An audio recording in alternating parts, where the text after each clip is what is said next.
మనము భూమి మీద చేసే పాపాలకు నరకంలా కొన్ని సెపరేట్ శిక్షలు ఉంటాయని మీకు కూడా తెలుసు కదా. శూలదండన, క్రిమి భోజనం, కుంభీపాకం, ఇగో ఇట్లా 28 తీర్ల ఘోరమైన శిక్షలు వేస్తారట.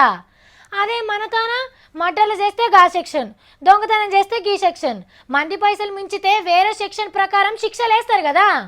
కానీ ఈ దొంగకు ఇటు భూమి మీద అటు నరకంలా ఏ శిక్ష వేయాలనో ఎవ్వరికి తెలియని దొంగతనం చేసిండు. అది కూడా ఏడమల్లా దేవుని గుళ్ళే. గుళ్ళల్లో గల్ల పెట్టని దోసిన వాళ్ళని చూసినావు, నగలు ఎత్తుకపోయిన వాళ్ళని చూసినావు, ఆఖరికి గుడి ముంగట చెప్పులు ఎత్తుకపోయిన వాళ్ళని కూడా చూసినాం. కానీ ఈయన పాడుగాను ఇదెక్కడి చిత్రమైన దొంగతనం రో నాయన. చెప్పేదందుకే సిగ్గు అనిపిస్తున్నది.